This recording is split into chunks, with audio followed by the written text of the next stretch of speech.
What's up, everybody? Cedric Phillips here, the streets of New Capenna Championship, and it's time for another Deck Tech, and I'm joined by the one, the only, Jim Davis. Jim, my friend, how are you? What's up, bud? How you doing?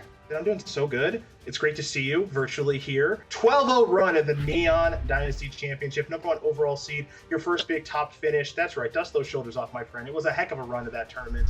You're back here once again, maybe trying to go 12-0 again. That'd be a heck of a run. Because, you know, I'm a big believer in if it ain't broke, don't fix it. You went 12-0 once, you can go 12-0 again. Ideally, with the same historic deck? What's your deal, man? Yeah, not only the same deck, the same list card for card. I had changed some cards. This is not just like I'm going to run it back. I did change some cards here and there. But the reality is historic hasn't changed much. You know, Phoenix got Ledger Shredder as like the main addition to the format. But for the most part, it's just the same thing. Just Phoenix, food, control decks. I still think this deck is really, really good. It operates in a space where I think a lot of the better players kind of look at it and they're just like, oh, it's a stupid Auras deck, you know? And like, the reality is it is quite good against the better decks as well. So it's like, you're right. If it ain't broke, don't change it. Well, let's breeze through these cards here because not a lot has changed. We'll start with the creatures: Core Spirit Dancer, SRAM Senior Edificer. These are the kind of the engine that make the entire deck go. You still got your Esper Sentinels. You still have your little dogs there in Selfless Savior. And you're still saying, Light Paws, I don't need you. Why do you have Storm Chaser, Jake, and not Light Paws? It's funny. At the last one, I was pretty sure that Light Paws was not good in this deck. Now I'm very sure. My conviction is firm. Light Paws is an extremely limiting card. If all you were doing was goldfishing, if all you were doing was, I'm going to play this thing on 2, it's definitely going to live, I'm going to play a bunch of ores and kill my opponent really fast, Light Paws is good. It cheats on mana in that respect, and it does the thing it does well in getting auras. However, there aren't really enough like really good 1-mana auras in the format. There's no Rancor, no Ethereal Armor, no card where you can like goldfish super fast. And it's not worth making your deck limited by playing this card that can only do one thing when you can just play cards that draw cards. And realistically, instead of drawing auras, you're drawing replacement creatures. So if they kill your SRAM, you have a Spirit Dancer. You're drawing Interaction, you're drawing Spell Pierce, Karametra's Blessing. And you're just getting to reload and rebuild. So if they do cast that Farewell or Wrath of God or whatever, you have 7 cards in your hand, you can go off again. So I think Light Paws is extremely limiting.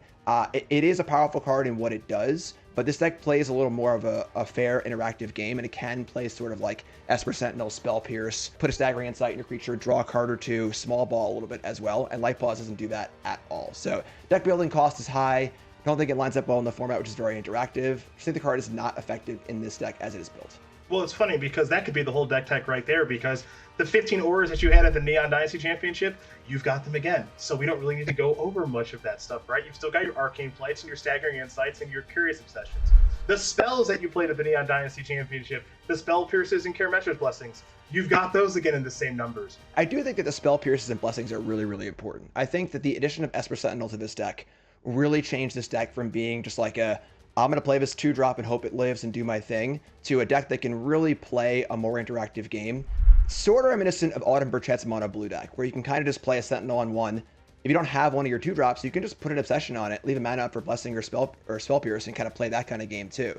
Especially in post-sideboard games, you board extra counter spells. So the ability of this deck to be this linear thing that can just kill you, and then also this kind of small ball, nimble kind of interactive deck is really, really cool. And then, of course, the big bad companion, Lurrus of the Dream Den. Well, we could wax poetic on just how busted that card for as long as we want to. It gets its own slide, Jim. It gets its own slide.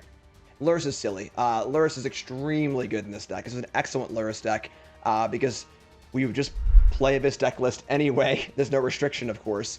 And this is a deck where your opponent wants to kill your creature on 1, kill your creature on 2, and kind of keep killing it.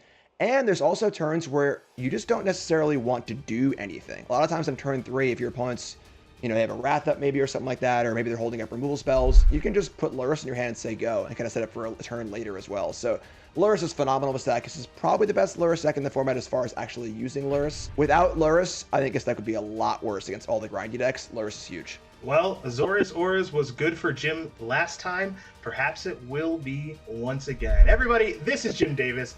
That is Azorius Auras in Historic. And Jim, good luck this weekend. Thanks, bud. Appreciate it.